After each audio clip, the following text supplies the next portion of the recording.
Miracles in March, right? Miracles. Where is the miracle? Because we have yet to see him healed yet. We see the process. Can I teach you something, Remedy Church, Remedy Nation, for all of those who are watching all across this nation? Listen, this is what I want to teach you. We have been teaching you incorrectly because we thought that the miracle is when it's done. But the miracle is when you start. I'm trying to teach y'all something. We thought that the miracle happens when it's done. But the fact that you started is a miracle in process. You thought the miracle was the degree, when the miracle is when you apply. You thought the miracle is when your marriage was whole, but the miracle is when you went to counseling. You thought the miracle was when you got the house, when the miracle is when you had enough faith to apply for the loan. See, can I get 50 people to stand on your feet and look at your neighbor and say, you waiting for the miracle, but the miracle is in process. I'm a miracle in process. I'm not finished yet. It's not done yet. No conclusion yet. I don't know where it's going to come from, but I know that I'm a miracle in process. They didn't write it off yet. They didn't give me the degree yet, but I know. Shout, I'm a miracle in process. Stretch out your hand. Stretch out your hand. And the man starts to stretch it out. And then scripture says, this is how good he is. This is how good he is. It says, then he said to the man, stretch out your hand. And the man stretched his hand out. And then scripture says, and it was restored. But this is the most important portion. It says, as sound as the other.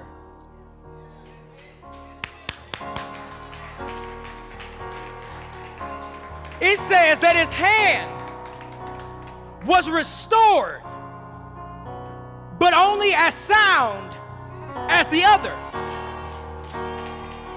We ain't talked about this hand. We ain't said nothing about this hand. Why? Because our humanity will have you focusing on a mess more than you focus on what you have.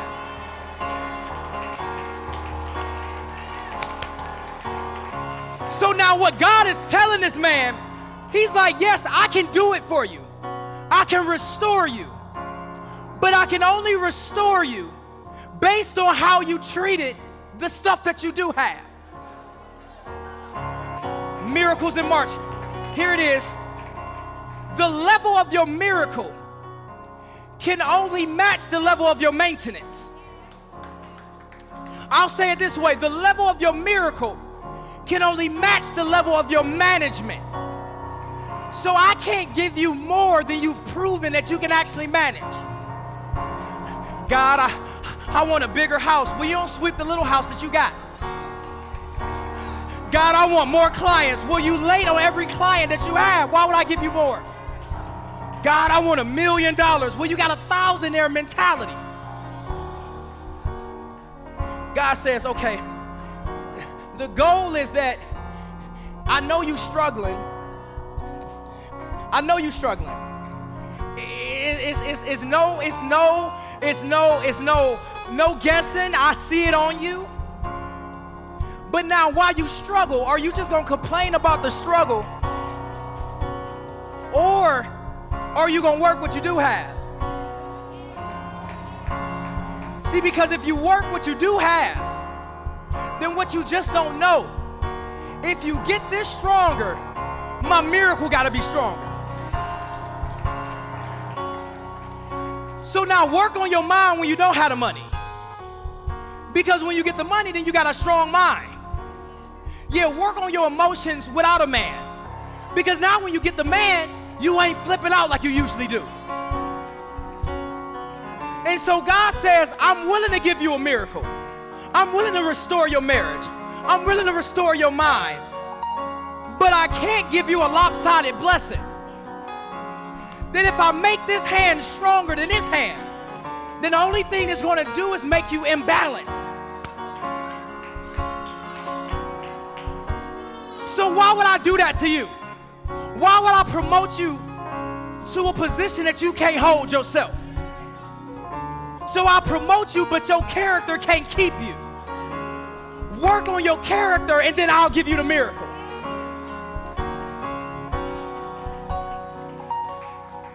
And for too long, we've been praying for miracles that we don't have the capacity to manage. So now what he's telling the man is he's like, listen, I know what you need. I'm God. I know what you need. I knew what you needed before you were able to open up your mouth and tell me. Now the catch is, I can only give you a piece of it because based on how you treat everything else in your life, I can tell that you're going to lose it before you understand the importance of it. So what am I calling our church to do? I'm calling our church to look on the inside and figure out where maintenance is required, because I refuse to forego a miracle because I lack maintenance. This is the gospel of us. Go home, write down, I need to get better here. I need to stop calling them. I need to stop talking like this. I need to change my mindset. I need to apply for school. I need to do X, Y, and Z, because when the miracle comes, nothing will be able to contain it. I pray that God opens up the windows and the doors of heaven over your life. I pray that you have so much that it overflows out of your life, that who's ever next to you get blessed because they know you. I pray that what you have in your life, you keep on working, and you keep on managing, and you keep on being a good steward. Because when God shows up, they'll say, is that the one who had the issue? It looked like they got two strong hands now. That can't be them. That can't be them. Their marriage is so much better than that was. It can't be them. That can't be them, because how in the world did they survive that season? No, they were supposed to be taken out, but you're like, no, in the middle of the devil trying to take me out, I kept on working. My money wasn't right, but my prayer life was. Now here's the issue.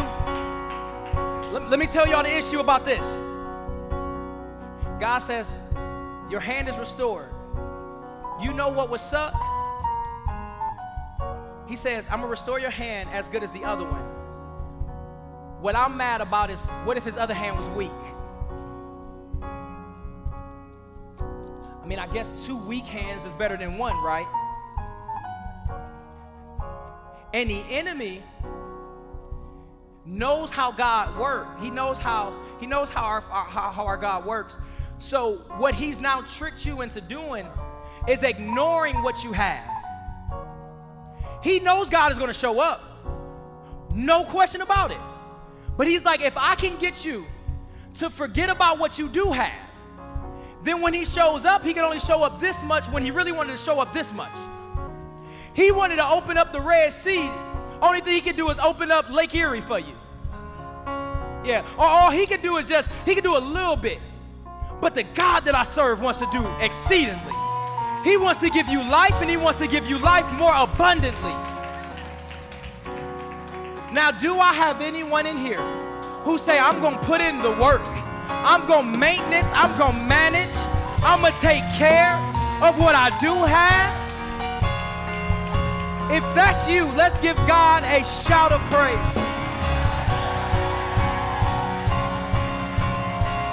Look at your neighbor and say, I'm working on something.